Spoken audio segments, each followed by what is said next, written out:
Donald Trump had always been known for his unpredictable nature on live television, but this particular night carried a tone that felt slightly different. The cameras were rolling, the host was poised with carefully prepared questions, and the studio audience sat waiting for what they assumed would be another round of Trump's familiar bravado. The conversation meandered from policy to polls, and then, without hesitation, Trump leaned forward, his hand slicing through the air for emphasis. He smirked as though he were about to deliver a line meant to shake the room. "You know," he said, pausing for effect, "Barack Obama, he wasn't that smart. Honestly, he was dumb." Asterisk, the words hung in the air, heavy and unfiltered, like a stone dropped into still water. The host shifted uncomfortably, clearly caught off guard, perhaps unsure whether to challenge the remark or let it pass. The control room, watching every second, knew immediately that this was going to explode beyond the walls of the studio. Clips were already being clipped, cued, and primed to hit social media feeds before the sentence had even fully left his lips. Trump, for his part, sat back with the satisfaction of someone who believed he had landed a perfect blow. Asterisk, but outside of his circle. The reaction was swift and far from approving. The first ripple came from viewers at home, who within moments took to Twitter, TikTok, and Instagram to express outrage. Obama's name trended worldwide within minutes. Not because of anything the former president had said or done, but because he had been reduced to a single dismissive word. For millions who admired him, it felt like more than an insult, it was an attempt to erase the significance of a man who had broken barriers and led the country for 8 years with composure and intellect. Asterisk. Journalists picked it up immediately, their headlines carrying variations of the same phrase. Trump calls Obama dumb on live TV. News panels lit up with pundits shaking their heads, some calling it outrageous, others brushing it off as typical Trump. Yet even those who had grown desensitized to his brashness couldn't ignore the sharpness of the word. It wasn't just an insult, it was a deliberate attack on someone who represented intelligence, diplomacy, and a historic presidency. Asterisk among political insiders. Phones buzzed non-stop. Some Democrats laughed bitterly at the predictability of it, while others saw it as a dangerous attempt to reshape narratives. If repeated enough, Trump's words could plant doubt, and that was exactly his style: reduce complex legacies to simplistic, derogatory terms. But the risk of that strategy was clear. When aimed at someone like Barack Obama, a man who commanded respect worldwide, it was bound to ignite backlash. Asterisk by the time the late-night talk shows aired. The insult had already become a centerpiece. Hosts replayed the clip, some mocking the absurdity of Trump's confidence in dismissing a Harvard-educated constitutional scholar, while others dissected the deeper implications of calling a former president dumb on national television. Audiences laughed, gasped, and reacted in real time, feeding into the cycle of outrage and mockery. Asterisk social media,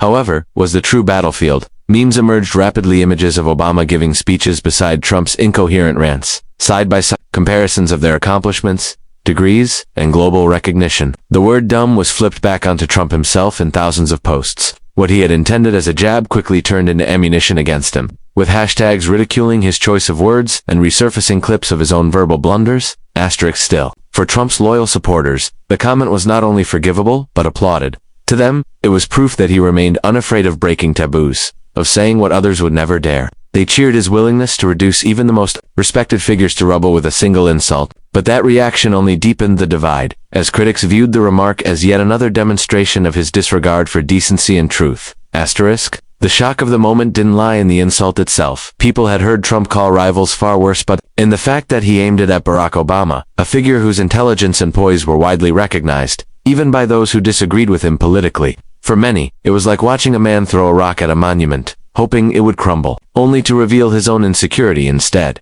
Asterisk. As the night wore on, the phrase continued to dominate conversation. It was replayed, analyzed, mocked, and condemned.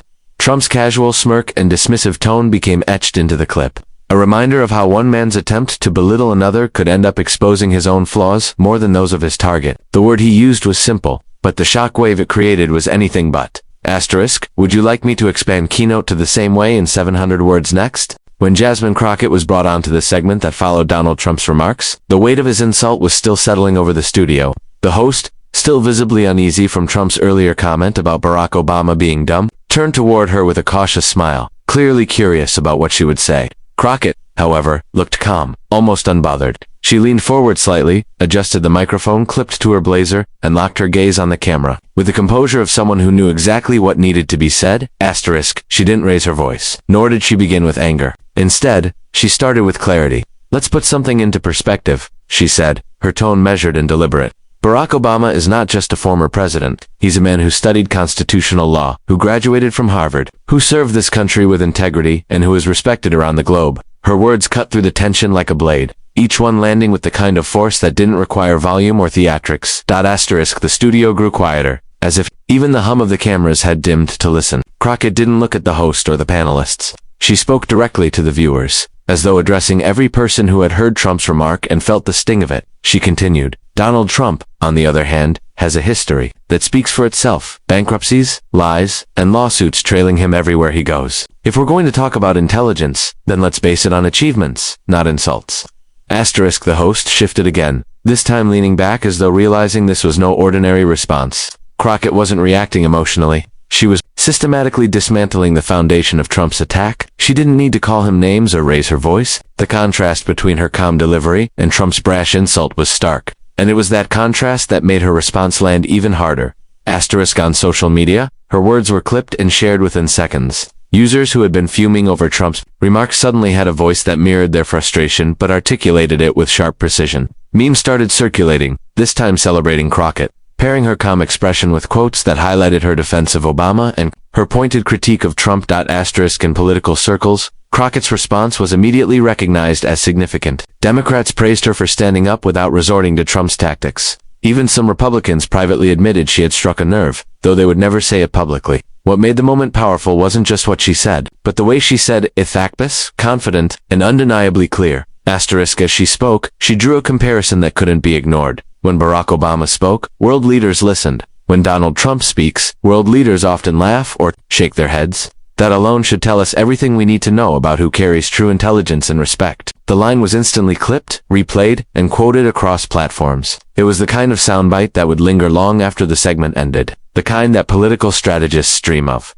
Trump, of course, fired back almost immediately. On his social platform, typing out posts filled with capital letters and exclamation points, calling Crockett names and insisting that she was totally wrong. But by then, his words were overshadowed by the clarity of hers. His reaction only amplified the contrast, one side relying on rage-filled outbursts, the other relying on composure and evidence. By the end of the evening, the narrative had shifted. What had begun as Trump's attempt to belittle Barack Obama had turned into a moment that highlighted his own shortcomings. Crockett had taken the insult, flipped it on its head, and used it to showcase the glaring differences between a leader who built a respected legacy and a man who thrived on tearing others down. Clips of the exchange dominated headlines the next morning. Crockett dismantles Trump's Obama insult, read one headline, while another wrote, Trump calls Obama dumb. Crockett calls out Trump instead. The power of the moment wasn't in volume or outrage, it was in the undeniable truth of her words, spoken in a way that left no room for rebuttal. For many watching,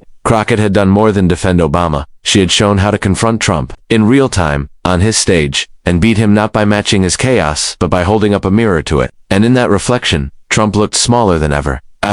Would you like me to move on and expand Keynote 3 in 700 words next? As the debate over Trump's words carried on, what struck most observers was how Jasmine Crockett had chosen her weapon, facts. She didn't waste energy in matching his tone, didn't return insult for insult. Instead, she anchored her response in something that couldn't be undone: the record of Barack Obama's life, and the undeniable contrast with Donald Trump's own history. In doing so, she highlighted the idea that words alone aren't enough. They must be weighed against actions and achievements. Crockett reminded audiences that Obama wasn't just a politician who stumbled into office by luck. He was a Harvard Law graduate who became the president of the Harvard Law Review, a constitutional scholar who taught at the University of Chicago, and a community organizer who dedicated himself to service long before national fame. She emphasized that Obama's rise wasn't fueled by inherited wealth or flashy branding, but by intellect, perseverance, and a steady commitment to the public good. Every fact she laid out served as a shield against Trump's attempt to reduce Obama to a single word. Then,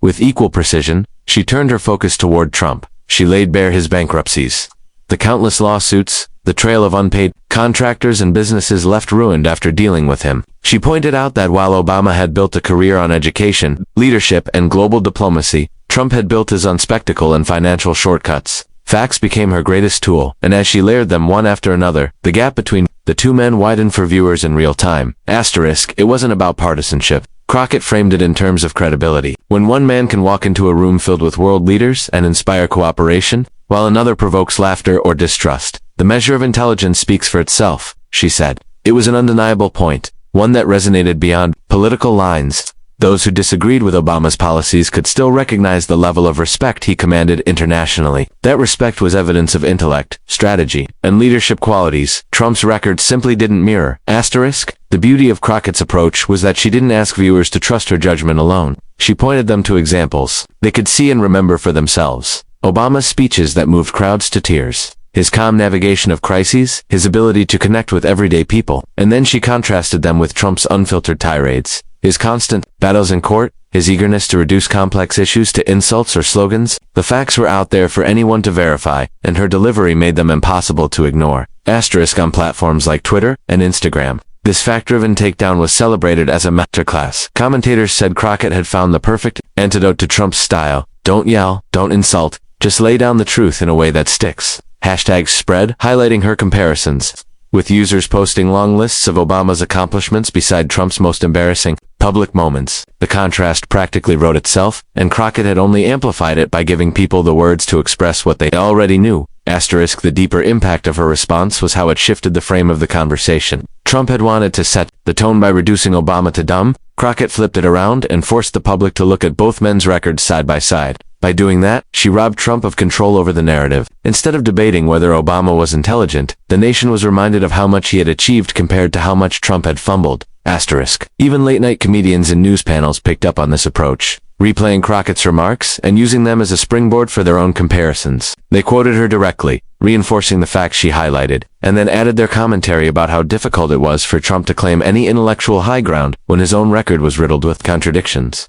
Asterisk. For those who admired Obama, her words felt like a vindication. For those who supported Trump, they were a reminder of how fragile his attacks looked when placed under scrutiny. Either way, the exchange showed that facts could still cut through the noise in a political climate dominated by soundbites and spectacle. Crockett had proven that the smartest way to fight a baseless insult wasn't with louder noise, but with undeniable evidence. Asterisk. By the time the dust settled, the line was clear. One man's insult had been neutralized by another's legacy, and it was Jasmine Crockett who had drawn that line with remarkable precision. Asterisk. Do you want me to continue by expanding Keynote 4 into 700 words as well? The moment Jasmine Crockett delivered her response, it was as though the energy of the entire broadcast shifted. In the studio, the silence that followed her words was telling. No one seemed eager to challenge her because she had spoken with a clarity that was hard to dismiss. But outside the walls of the set, her words began to travel at lightning speed. Clips of her response were cut captioned and pushed across every platform imaginable. Within an hour, hashtags celebrating her takedown of Donald Trump were trending worldwide,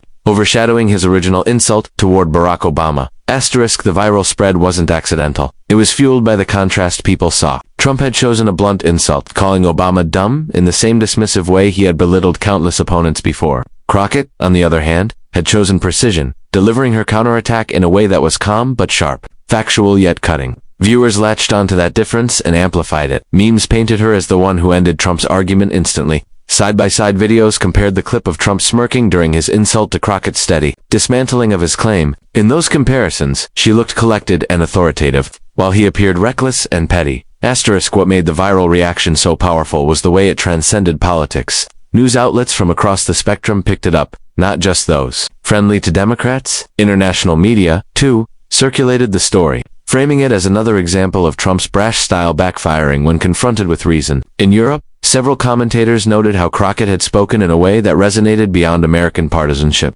presenting facts about Obama's legacy while exposing Trump's tendency to rely on mockery instead of substance. The narrative wasn't just that Trump had insulted Obama, it was that Crockett had instantly neutralized him. Asterisk. As the clips spread, even celebrities and public figures joined the conversation. Some reposted Crockett's lines verbatim, others added their own commentary praising her delivery. The cultural impact was immediate. Where Trump had tried to drag Obama's name down, Crockett had not only defended him but also created a viral moment that boosted her own visibility. Overnight, she became a household name beyond her district. The congresswoman who had gone toe-to-toe with Trump on live television and walked away victorious without ever raising her voice. Asterisk. Trump, predictably, did not let the viral moment go unanswered. He ranted on his social platform, calling Crockett terrible, nasty, and wrong. But the more he posted, the worse it looked. Each outburst only reminded people of how calm her response had been, how fact-based her argument was. Compared to his emotional flailing, screenshots of his posts were shared alongside her clip, and the contrast was impossible to miss. She looked like a leader. He looked like a man scrambling to reclaim a moment he had lost. Asterisk, the wider significance of the viral spread was that it changed the conversation. Trump had intended his insult to dominate the news cycle, as his insults so often had in the past. But instead, the focus became Crockett's response. The way she dismantled his attempt to belittle Obama and turned it into a broader reflection of his own weaknesses. The original insult became almost secondary. What everyone remembered was how it had been countered. Asterisk, commentators noted how rare it was for someone to outplay Trump in his own arena. His strength had always been spectacle, using sharp words to seize attention and drown out opponents.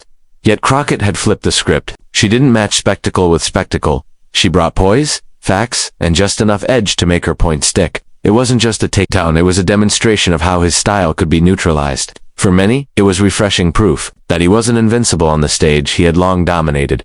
Asterisk, by the following morning, every major network was replaying the exchange. Headlines praised Crockett's composure, op-eds analyzed her strategy, and panels debated whether this moment marked a turning point in how to respond to Trump.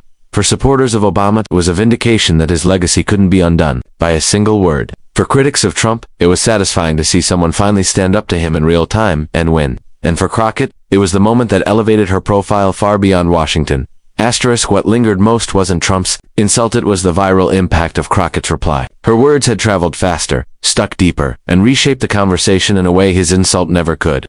One man had tried to tear down, and one woman had built up, and in the end, it was her voice that carried further.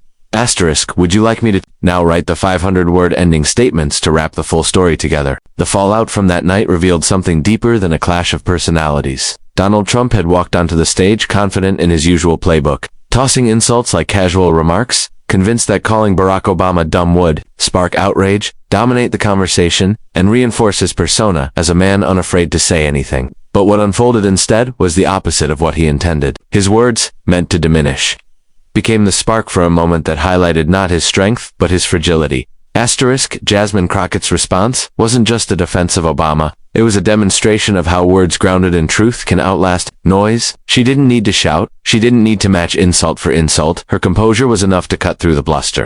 By calmly laying out Obama's achievements and contrasting them with Trump's controversies, she turned the insult into an unflattering reflection of him. Viewers didn't walk away remembering Trump's jab. They walked away remembering how effortlessly it was dismantled. Asterisk, the impact went beyond politics. For many who watched, it was a reminder of the power of dignity when faced with chaos.